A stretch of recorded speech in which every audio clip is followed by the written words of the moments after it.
Welcome to my channel. आज हम करेंगे decimal to octal and decimal to hexadecimal. Last lecture में हमने किया था डेसिमल टू बाइनरी।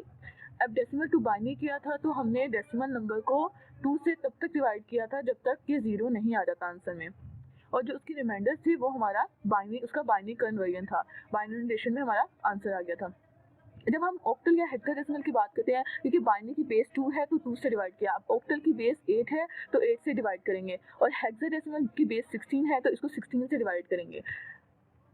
अब यहाँ पे 210/8, ये 210 को कन्वर्ट करना है ऑक्टल में, तो ऑक्टल में कन्वर्ट किस तरह से करेंगे, हम 8 से डिवाइड करेंगे, उसको 8 से डिवाइड करेंगे। 210 को 8 से डिवाइड किया तो इसका आंसर हमारे पास आ गया 26, और रिमाइंडर में हमारे पास बचा 2। 8 पूरा डिवाइड नहीं, 210 पूरा डिवाइड नहीं होता 8 पे, तो रिमाइंडर हमारे पास क्या बचा 2। After divide 8 2 16, 8 6 48 and the remainder is 2। And then आगे 26 को डिवाइड करेंगे 8 पे, आंसर हमारे पास आ जाएगा 3, और रिमाइंडर हमारे पास क्या हुआ, रिमाइंडर हमारे पास बचा 2, क्योंकि 26 भी 8 पे पूरा डिवाइड नहीं होता। 8 3 24 और 26 - 24 इज 2 एंड रिमाइंडर इज 2।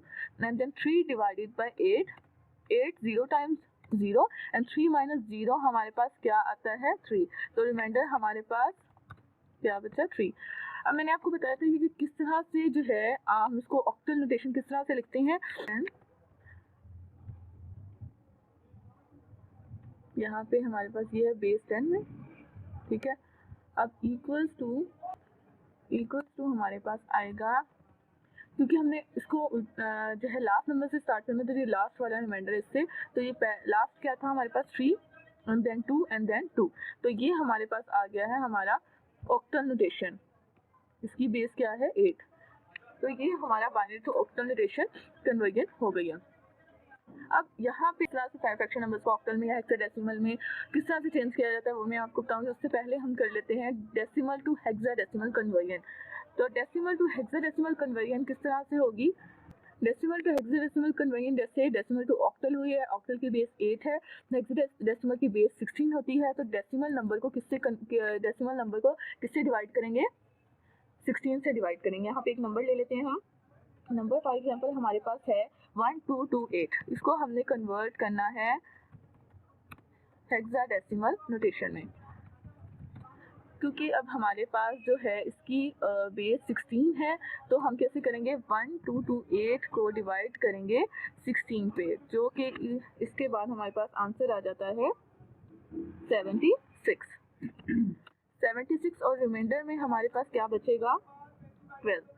उसके बाद 76 को डिवाइड करते हैं 16 पे, तो रिमाइंडर तो हमारे पास आंसर आता है 4, 16 4, और रिमाइंडर क्योंकि पूरा डिवाइड नहीं हो रहा तो रिमाइंडर बचेगा 12। देन 4/16 इक्वल्स टू 0, जब तक डिवाइड करना तो जब तक हमारे पास आंसर में 0 ना आ जाए, और इसका क्या बचेगा 4। अब आपको पता है कि जो हमारे पास होता है हेक्साडेसिमल में जो वैल्यूज है 16 वैल्यूज वो किस तरह से हैं 0 to 9 and then A B C D E F, उसमें 12 तो है ही नहीं, तो 12 किस तरह से करेंगे। अगर मैं आपको यहाँ पे लिखूँ हेक्साडेसिमल वैल्यूज सारी, तो ये आती हैं 0 1 2 3 4 5 6 7 8 9 and then A B C D E and F, थोड़ा सा ऊपर कर लेते हैं, ठीक है। अब यहाँ पे हमारे पास 12 तो है ही नहीं, तो हम ये जो रिमाइंडर में जो 12 है इसको किस तरह से मैनेज करेंगे, किस तरह से हमारा आंसर लिखेंगे। तो अगर देखिए तो 9 के बाद 8 A है, तो A हमारे पास इक्वल होगा 10 के, उसके बाद B है, B इक्वल होगा 11 के, उसके बाद C है, C इक्वल होगा 12 के, उसके बाद D 13, E 14 and F equals to 16।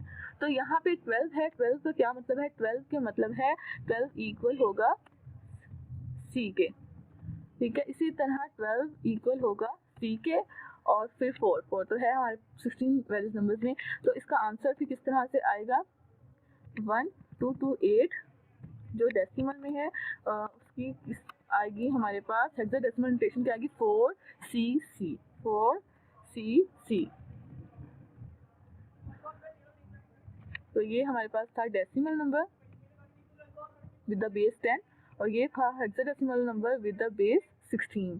तो ये हमारे पास हेक्साडेसिमल नोटेशन आ गई है हमारे डेसिमल नंबर की।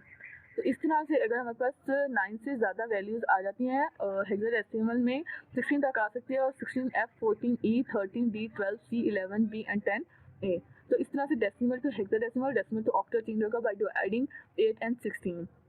अब कुछ फ्रैक्शनल नंबर्स भी समटाइम आ जाते हैं, उन फ्रैक्शनल नंबर्स को किस तरह से कन्वर्ट किया जाता है। I remove this. जो फ्रैक्शनल नंबर्स हैं हमारे पास उनको कन्वर्ट, फ्रैक्शनल नंबर को किस तरह से कन्वर्ट किया जाता है वो देखते हैं। अब यहाँ पे मैं एक फ्रैक्शनल नंबर ले लेती हूँ।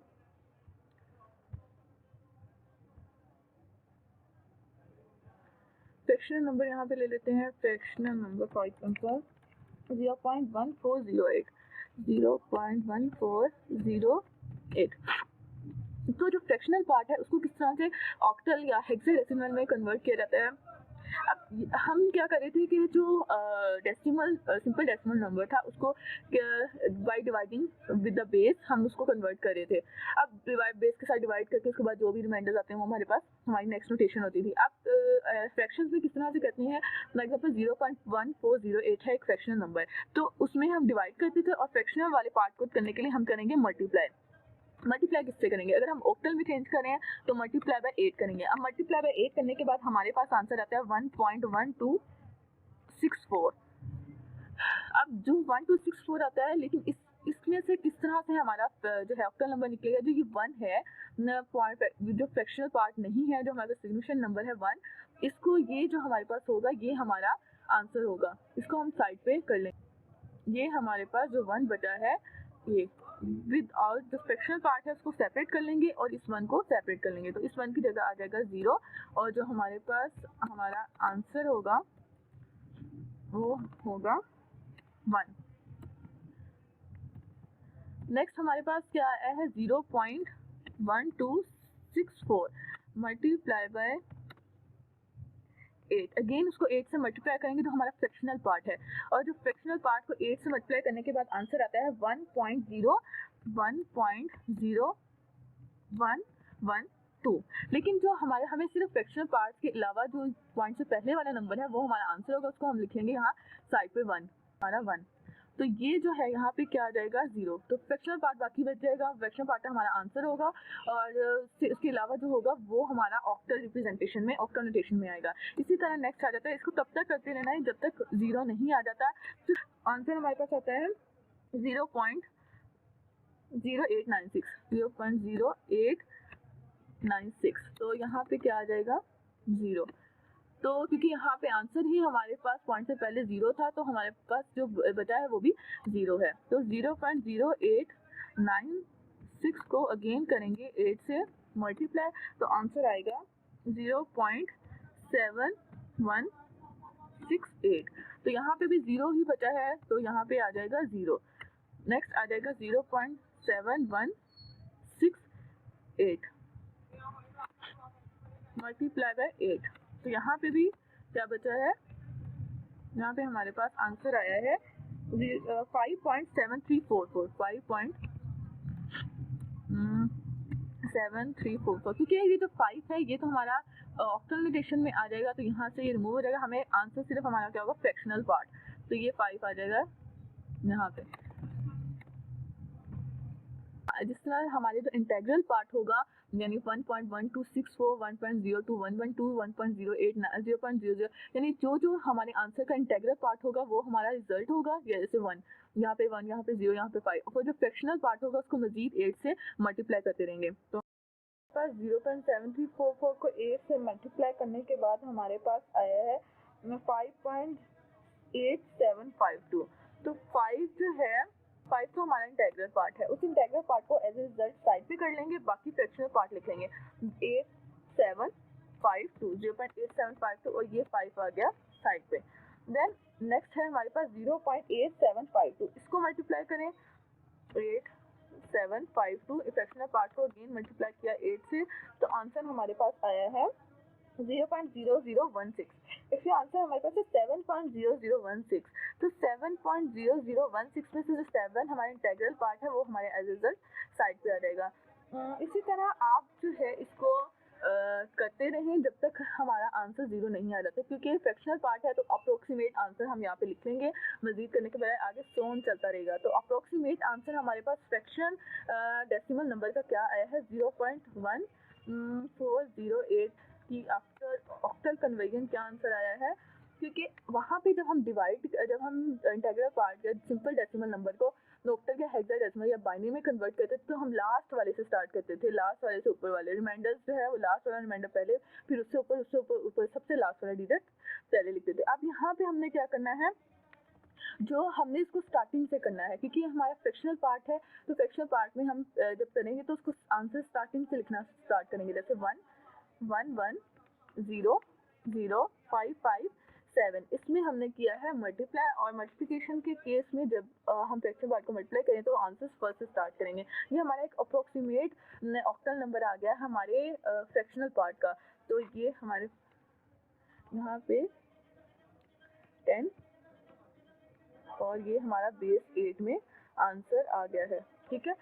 अब जो ये था हमारा फ्रैक्शनल पार्ट को ऑक्टल में किस तरह से कन्वर्ट किया जाता है। इसी तरह फ्रैक्शनल डेसिमल नंबर को फॉर एग्जांपल आपके पास एक फ्रैक्शनल नंबर दिया है 218.1408, तो 218 को आप उसी तरह से कन्वर्ट करेंगे डिवाइड करके, और जो उसका फ्रैक्शनल पार्ट होगा जैसे कि ये है फ्रैक्शनल पार्ट 1408, इसको किस तरह से करेंगे 8 से मल्टीप्लाई करते रहेंगे और आंसर को जो उसका इंटीग्रल पार्ट को सेपरेट करते रहेंगे, फ्रैक्शनल पार्ट को मजीद मल्टीप्लाई करते रहेंगे। हमने इंटीग्रल पार्ट सेपरेट कर लिए हैं और ये हमारे आंसर होंगे और फ्रैक्शनल पार्ट को मजीद 8 से मल्टीप्लाई करते रहेंगे। इसी तरह जब हेक्साडेसिमल में या बाइनरी में जाए, हेक्साडेसिमल में 16 से मल्टीप्लाई करेंगे, बाइनरी में 2 से मल्टीप्लाई करेंगे। और इसका एक और मेथड भी है फ्रैक्शनल पार्ट को जो है उसमें चेंज करने का ऑक्टल हेक्साडेसिमल बाइनरी में, लेकिन वो थोड़ा सा कॉम्प्लिकेटेड है, तो you go ahead with this method. Simple method just multiply करते रहना फ्रैक्शनल पार्ट को, उसका इंटीग्रल पार्ट सेपरेट करते रहना है और मजीद उसको मल्टीप्लाई करते रहना है। तो अप्रॉक्सीमेटली 7 to 8 टाइम्स आप कर लें और 7 to 8 टाइम्स करके उसका आंसर लिख लें। तो ये था हमारा कन्वर्जन और decimal to octal and decimal to hexadecimal. Fraction भी आज के पार्ट में हमने कंप्लीट कर लिया है। नेक्स्ट हम कन्वर्जन्स करेंगे ऑक्टल से बाइनरी, हेक्साडेसिमल या डेसिमल में किस तरह से जाते हैं, या हेक्साडेसिमल से या बाइनरी से नेक्स्ट कन्वर्जन्स करेंगे नेक्स्ट पार्ट में।